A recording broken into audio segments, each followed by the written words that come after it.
Hello students, आज हम start करने वाले हैं lesson number 2 parallel lines and transversal. देखो यहाँ पे क्या लिखा हुआ है, लेट्स रिकॉल मीन्स जो हमने ऑलरेडी पढ़ लिया है। चलो देखते हैं हम क्या क्या पढ़ चुके हैं। The lines in the same plane which do not intersect each other are called parallel lines. तो यहाँ पे आपको दिख रही होगी लाइन एल और लाइन एम। आप देख सकते हैं कि ये दोनों क्या है, सेम प्लेन में है और ये एक दूसरे को इंटरसेक्ट नहीं कर रही है। आप चाहें तो इसको कितना भी एक्सटेंड कर लें, ठीक है, किसी भी डायरेक्शन में आप इसको एक्सटेंड कर लें, बट ये एक दूसरे को कभी भी इंटरसेक्ट नहीं करती हैं। तो ऐसी लाइंस को हम क्या कहते हैं, पैरेलल लाइंस। जैसे लाइन एल और लाइन एम, यहाँ पे क्या है, ये पैरेलल लाइंस है। Line L and line M are parallel lines, तो इनको हम क्या कहेंगे, parallel lines. Is written as, तो पैरेलल लाइन को हम कैसे लिखते हैं, line L is parallel to line M. तो ये जो दो आपको लाइन दिख रही है ऐसे स्ट्रेट लाइन, इससे हम शो करते हैं कि ये क्या है, पैरेलल है, ये वाला। तो ये तो हो गया पैरेलल लाइंस के बारे में, जो आपने ऑलरेडी यह नाम सुना होगा। एक और नाम यहाँ पे नया आया है, वो है ट्रांसवर्सल। अब मैं आपको बताती हूँ कि ट्रांसवर्सल क्या होता है। देखो अब यहाँ पे ट्रांसवर्सल के बारे में दिया हुआ है। इसके पहले वाले फिगर में पैरेलल लाइंस थे और यहाँ पे क्या है, यहाँ पे आपको ट्रांसवर्सल दिख रहा है। चलो देखते हैं इसके बारे में क्या डिस्क्रिप्शन दिया हुआ है। In the adjoining figure line L intersect line M and line N in two distinct points. Line L is a transversal of line M and line N. तो ये जो line L है ये क्या होगी, ट्रांसवर्सल होगी। ट्रांसवर्सल का मतलब होता है टू लाइंस को टू डिस्टिंक्ट पॉइंट में अगर कोई लाइन इंटरसेक्ट करती है तो उसे हम कहते हैं ट्रांसवर्सल। और ऐसा नहीं है कि ट्रांसवर्सल जो है वो सिर्फ पैरेलल लाइन में ही बन सकती है। आप देख सकते हैं कि ये पैरेलल लाइन नहीं है, लाइन एम और लाइन एन को आप देख सकते हैं ये पैरेलल नहीं है। इसको अगर आप एक्सटेंड करेंगे तो ये कहीं पे इंटरसेक्ट हो सकती है। तो ट्रांसवर्सल जो है वो पैरेलल लाइन के लिए भी है और नॉन पैरेलल लाइन के लिए भी है। If a line intersect given two lines in to distinct point, देखो वही यहाँ पे दिया हुआ है कि अगर कोई लाइन किसी टू लाइन्स को टू डिस्टिंक्ट पॉइंट में इंटरसेक्ट कर रही है, then that line is called a transversal of those two lines. मतलब ये जो दो लाइन्स हैं इनका ट्रांसवर्सल क्या होगा, लाइन एल। अगर क्वेश्चन होगा लाइन एम और लाइन एन का ट्रांसवर्सल क्या है, तो आप क्या कहेंगे, लाइन एल जो है वो है ट्रांसवर्सल। किसका ट्रांसवर्सल है, लाइन एम और लाइन एन का। आई होप बच्चों आपको ट्रांसवर्सल का मतलब समझ में आ गया होगा। ट्रांसवर्सल का मतलब है वो लाइन जो टू लाइंस को टू डिस्टिंक्ट पॉइंट में इंटरसेक्ट करती है, उसे हम कहते हैं ट्रांसवर्सल। और जो टू लाइंस हैं वो पैरेलल लाइन भी हो सकती हैं या फिर नॉन पैरेलल लाइन भी हो सकती हैं। Angles made by a transversal का मतलब है कि ट्रांसवर्सल कुछ एंगल्स भी फॉर्म करता है। चलो देखते हैं कौन कौन से एंगल फॉर्म हो सकते हैं। देखो ये वाला फिगर को आप ध्यान से देखो और आपको इसको समझना है, क्योंकि अगर आप इसको प्रॉपरली समझ जाओगे कि ये कौन कौन से एंगल फॉर्म होते हैं ट्रांसवर्सल से, तो आप ये पूरा चैप्टर बहुत अच्छे से समझ सकते हो। तो ये फिगर को आपको अच्छे से समझना है, ठीक है। तो देखो ये फिगर में हमको क्या क्या दिख रहा है। एक तो आपको ये लाइन दिख रही है, ये दूसरी लाइन दिख रही है और ये आपको तीसरी लाइन दिख रही है। तो फर्स्ट लाइन कौन सी है, पी क्यू जो है वो फर्स्ट लाइन है। सेकेंड लाइन कौन सी है, आर एस, ये आपको सेकेंड लाइन दिख रही है, ठीक है। अभी थर्ड लाइन आपको कौन सी दिख रही है, ए टी, ठीक है, ये हमारी थर्ड लाइन। अगर मैं आपसे कहूंगी कि ट्रांसवर्सल कौन सी है, इसमें ट्रांसवर्सल क्या है, तो आप देख सकते हैं कि ए टी जो लाइन है वो टू डिस्टिंक्ट पॉइंट में इंटरसेक्ट कर रही है, ठीक है। ये यहाँ पे, क्योंकि ये दोनों यहाँ पे तो इंटरसेक्ट नहीं कर रहे हैं, बट आप देखोगे कि ए टी जो लाइन है वो इंटरसेक्ट कर रही है लाइन पी क्यू और लाइन आर एस को, ठीक है। तो ए टी यहाँ पे क्या होगा, ट्रांसवर्सल होगा। तो जब भी ट्रांसवर्सल होता है तो वो कुछ एंगल फॉर्म करता है। तो हम देखते हैं कि यहाँ पे कितने एंगल फॉर्म हो रहे हैं। तो आप देख सकते हैं फर्स्ट एंगल तो आपको यहाँ पे दिख रहा होगा, ये हो गया फर्स्ट एंगल, ये हो गया 1। अब हम काउंट करते हैं कि कितने एंगल यहाँ पे हम फॉर्म कर सकते हैं। ये हो गया सेकेंड, ठीक है। अभी ये जो एंगल है ये हो गया थर्ड एंगल, एक एंगल यहाँ पे भी फॉर्म हो सकता है, ये हो जाएगा एंगल नंबर 4। तो यहाँ पे टोटल 4 एंगल्स फॉर्म हो रहे हैं, तो यहाँ पे भी हम काउंट कर लेते हैं। ये हो जाएगा ये 5, ये हो जाएगा 6, इधर हो जाएगा 7, और ये वाला जो एंगल है वो हो जाएगा एंगल 8।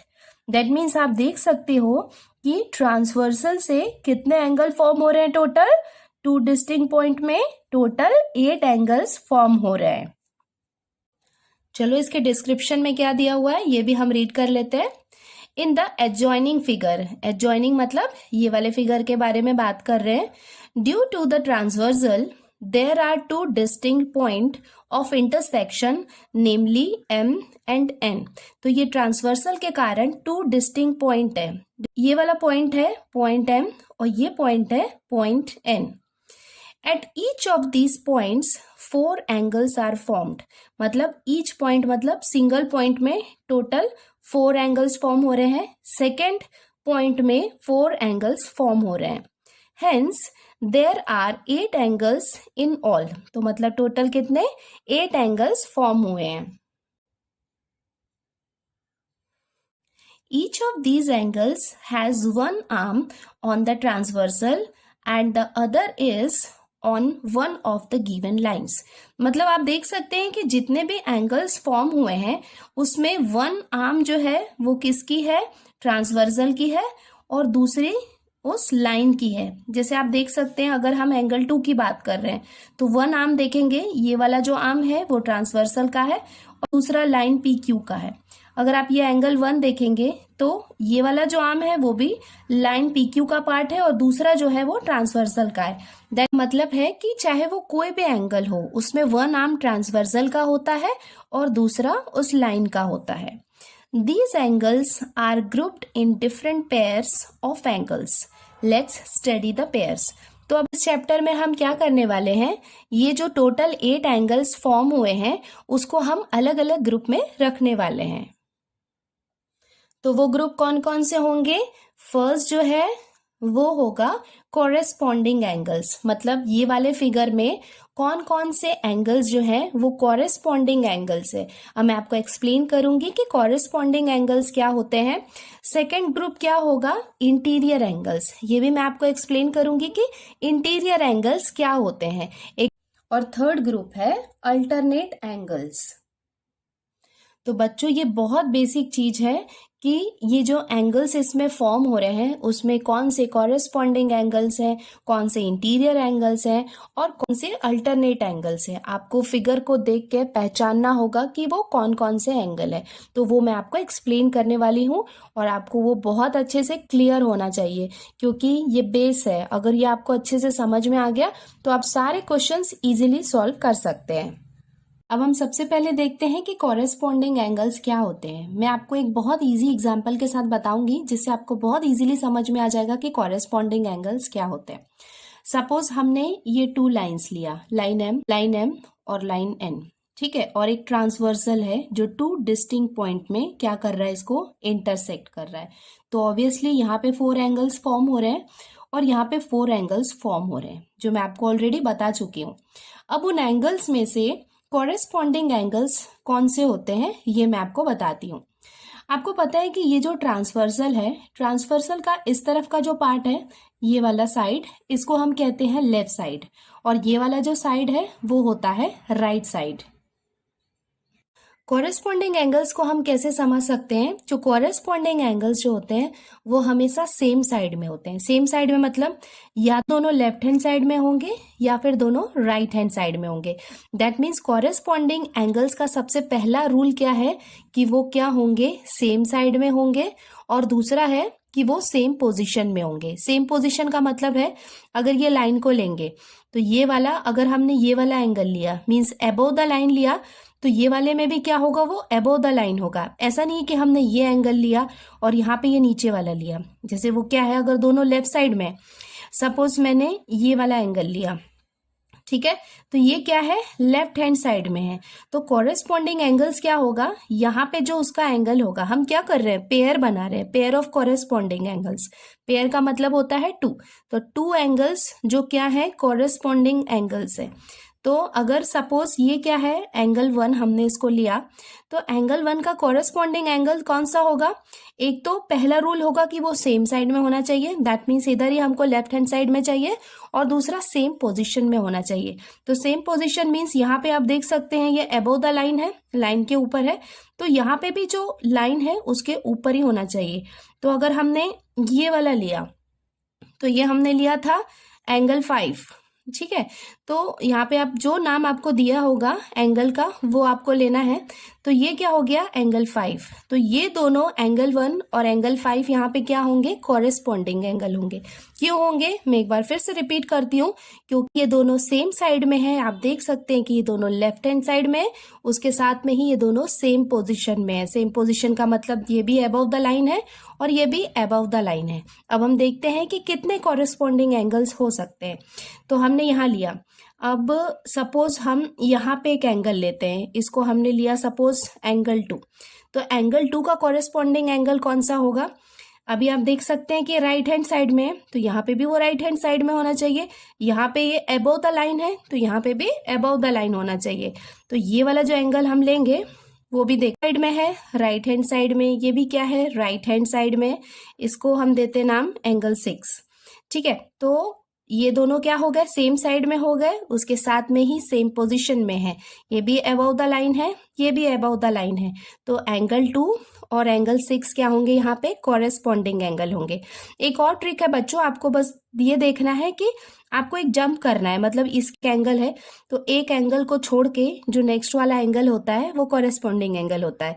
यूजुअली रूल के अकॉर्डिंग हमको देखना होता है कि वो सेम साइड में हो, सेम पोजीशन में हो, और अलग अलग होने चाहिए। जैसे ये एक वर्टिसेस है तो दूसरा वर्टिसेस यहाँ पे है, तो दोनों के वर्टिसेस भी अलग होने चाहिए। और उसके साथ एक छोटा सा ट्रिक है कि आपको एक एंगल को लीव करके जो नेक्स्ट वाला बनता है वो कॉरेस्पॉन्डिंग एंगल होता है। यहाँ पे भी आप देख सकते हैं कि ये एंगल था, यहाँ पे एक एंगल था, उसको जस्ट छोड़ देना है। उसका नेक्स्ट वाला एंगल क्या होगा, उसका कॉरेस्पॉन्डिंग एंगल होगा, और वो वन साइड में होना चाहिए। तो हमने कितने पेयर बना लिए, ये हो गया first pair angle 1 and angle 5 का। सेकेंड पेयर कौन सा हुआ, एंगल 2 और एंगल 6 का, ये हो गया सेकेंड पेयर।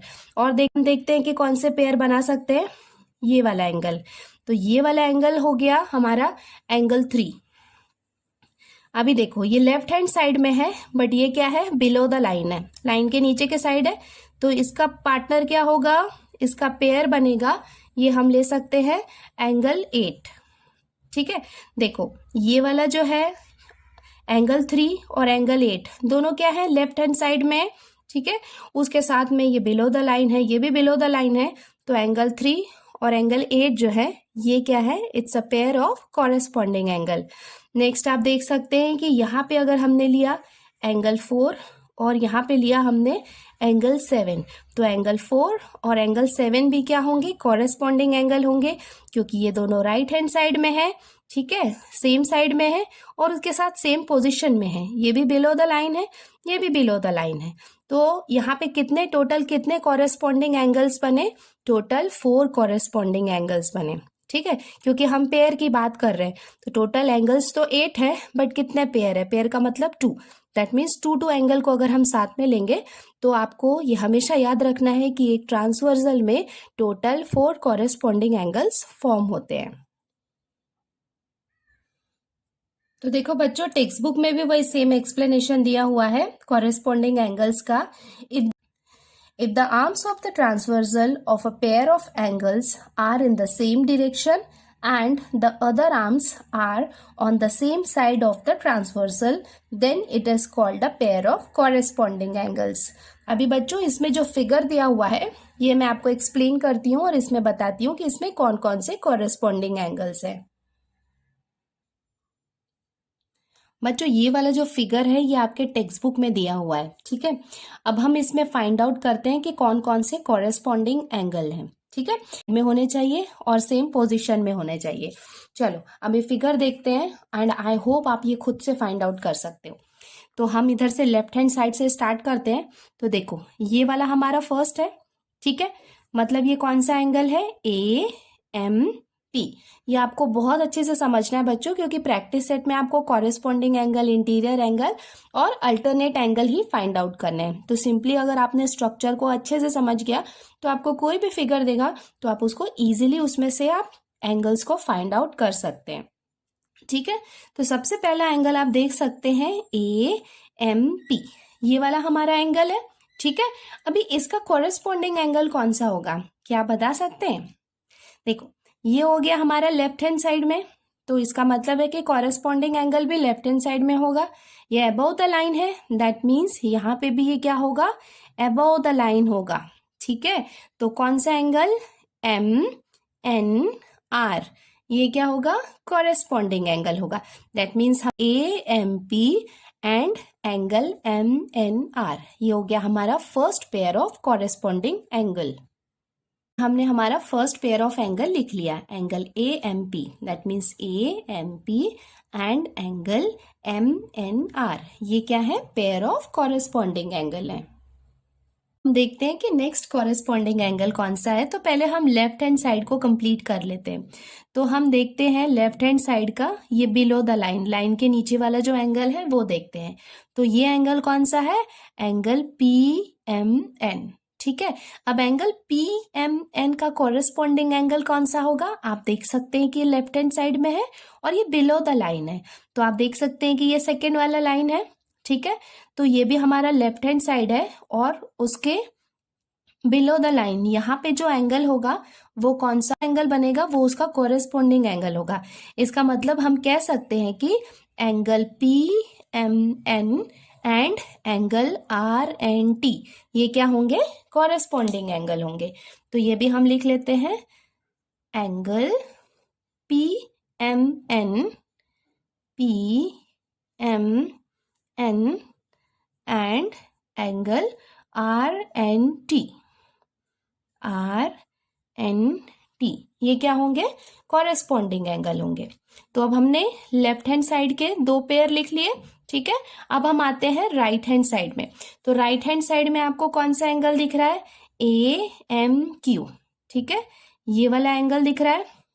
और कॉरेस्पॉन्डिंग एंगल कौन सा होगा, देखो ये क्या है, राइट हैंड साइड में और ये साइड भी राइट हैंड साइड में, ये अबव द लाइन है। तो ये वाले लाइन के अबव जो एंगल बनेगा, दैट मीन्स ये वाला एंगल, ये क्या होगा, कॉरेस्पॉन्डिंग एंगल होगा। आप देख सकते हैं कि ये एंगल और ये एंगल दोनों राइट हैंड साइड में है और दोनों लाइन के ऊपर है। ठीक है, हम कह सकते हैं कि angle AMQ and angle MNS are corresponding angle. तो ये भी हम लिख लेते हैं हमारा थर्ड पेयर। तो थर्ड पेयर हो जाएगा एंगल AMQ एंड एंगल ये वाला MNS, ये भी क्या हो जाएगा, पेयर ऑफ कॉरेस्पॉन्डिंग एंगल। अब हम लास्ट वाला देख लेते हैं, इसमें कौन सा है, ये वाला एंगल एक फॉर्म हो रहा है यहाँ पे। ठीक है, आप देख सकते हैं कि ये कौन सा है, राइट हैंड साइड है और ये बिलो द लाइन है, लाइन के नीचे वाला एंगल है और ये भी राइट हैंड साइड है और यहाँ पे भी जो एंगल फॉर्म हो रहा है वो लाइन के नीचे फॉर्म हो रहा है। ठीक है, तो ये वाला एंगल कौन सा हो जाएगा, QMN। हम कह सकते हैं कि एंगल QMN और इसका पेयर कौन सा हो जाएगा, SNT, ये क्या हो जाएगा, पेयर ऑफ कॉरेस्पॉन्डिंग एंगल। तो ये भी हम लिख लेते हैं फोर्थ वाला। तो ये हो जाएगा pair of QMN and angle SNT, और ये क्या हो जाएगा हमारा pair of corresponding angle. That means ये वाले फिगर से हमने टोटल 4 पेयर्स लिखे हैं कॉरेस्पॉन्डिंग एंगल के। आई होप बच्चों आपको ये समझ में आ गया होगा, बहुत इजी है, नाम है इसका कॉरेस्पॉन्डिंग एंगल। बट 2 चीज आपको ध्यान में रखना है कि सेम साइड होना चाहिए, सेम पोजिशन होना चाहिए, डिफरेंट वर्टिसेस होना चाहिए। कि यहाँ है तो एक यहाँ है, ऐसा नहीं है कि एक ही वर्टिसेस में आप दोनों एंगल निकाल रहे हैं। ठीक है, तो इस बात का आपको ध्यान रखना होगा। काफी आसान है, आप जैसे जैसे सॉल्व करोगे, प्रैक्टिस करोगे, आपको ये बहुत इजी लगेगा। कॉरेस्पॉन्डिंग एंगल्स तो समझ में आ गया बच्चों। अब हम देखते हैं second, that is interior angles क्या होते हैं। जैसे कि इसके नाम से ही पता लग रहा है कि इनका मतलब है अंदर। इंटीरियर एंगल्स मतलब जो दो लाइन है, ठीक है, जैसे यहाँ पे PQ है और RS है, यहाँ पे 2 लाइन्स है, इनके बीच में जो एंगल बनते हैं उनको हम कहते हैं इंटीरियर एंगल्स। जैसे ये फिगर में मैं आपसे बोलूंगी कि इंटीरियर एंगल्स कौन से हैं, तो देखो ये 3, 4, 5, 6 ये दोनों लाइन के बीच में है ना, अंदर है, इन है, तो ये क्या होंगे, इंटीरियर एंगल्स होंगे। इसका डिस्क्रिप्शन भी हम पढ़ लेते हैं। A pair of angles which are on the same side of the transversal and inside the given lines is called a pair of interior angles. मतलब वो क्या है, inside the given line. Inside का मतलब वो क्या है, जो 2 गिवन लाइंस है उनके बीच में है, उनको हम कहते हैं इंटीरियर एंगल्स। कि इंटीरियर एंगल्स क्या होते हैं, जैसे कि मैं आपको बता चुकी हूँ कि ये जो 2 लाइंस है, ठीक है, लाइन PQ है और यहाँ पे लाइन RS है, इनके बीच में जो एंगल फॉर्म हो रहे हैं which is inside the lines is called as interior angles. तो देखते हैं यहाँ पे कितने इंटीरियर एंगल है। ये वाला एंगल है, देखो कौन सा एंगल, PMN, ये क्या हुआ, इंटीरियर एंगल हुआ। और ये वाला जो एंगल है MNR, ये भी देखो क्या है, लाइन के अंदर है, तो ये भी क्या हुआ, इंटीरियर एंगल हुआ। अभी नेक्स्ट ये वाला जो एंगल है, ठीक है, कौन सा एंगल, QMN, ये भी क्या हुआ, इंटीरियर एंगल हुआ, ये भी लाइन के अंदर है। और नेक्स्ट ये वाला एंगल है, ये वाला एंगल कौन सा हो जाएगा, MNS, ये भी क्या हुआ, इंटीरियर एंगल हुआ। तो टोटल कितने इंटीरियर एंगल्स हुए यहाँ पे, 4 इंटीरियर एंगल्स। तो चलो इसके नाम लिख लेते हैं हम इंटीरियर एंगल्स के। अगर हम इसका पेयर बनाएंगे तो फर्स्ट इंटीरियर एंगल हम कौन सा लिख सकते हैं, ये वाला PMN एंड MNR। तो ये वाला जो है सेम साइड में, वो हम लिख लेते हैं। तो ये हो जाएगा angle PMN and angle second वाला कौन सा होगा, MNR। तो ये हो जाएगा MNR। ये हो गया इंटीरियर एंगल, ठीक है। सेकेंड वाला इंटीरियर एंगल कौन सा हो जाएगा, ये मैंने आपको बताया था, QMN, ये भी देखो अंदर है, तो ये हम लिख सकते हैं angle QMN and angle, next वाला एंगल कौन सा था, MNS, तो ये हम लिख सकते हैं MNS। तो ये हो गए हमारे इंटीरियर एंगल्स। आई होप बच्चों आपको कॉरेस्पॉन्डिंग एंगल्स और इंटीरियर एंगल्स समझ में आ गए होंगे। अब बाकी है अल्टरनेट एंगल्स और प्रैक्टिस सेट 2.1 जो मैं अपने नेक्स्ट वीडियो में एक्सप्लेन करूंगी। के लिए होमवर्क है, ये एक फिगर मैंने आपको दिया है और एक क्वेश्चन दिया है, right the pairs of corresponding angles and interior angles. तो आपको ये फिगर को देखना है, इसको ऑब्जर्व करना है और आपको 4 कॉरेस्पॉन्डिंग एंगल्स के पेयर बताने हैं और 2 इंटीरियर एंगल्स के पेयर बताने हैं। और अगर आपको ये कॉन्सेप्ट समझ में आ गया है तो ये आप बहुत इजीली 5 मिनट्स में सॉल्व कर सकते हैं। तो मुझे इसको सॉल्व करना है और मुझे आंसर कमेंट बॉक्स में लिख के बताना है। थैंक यू, जल्दी मिलते हैं नेक्स्ट वीडियो में।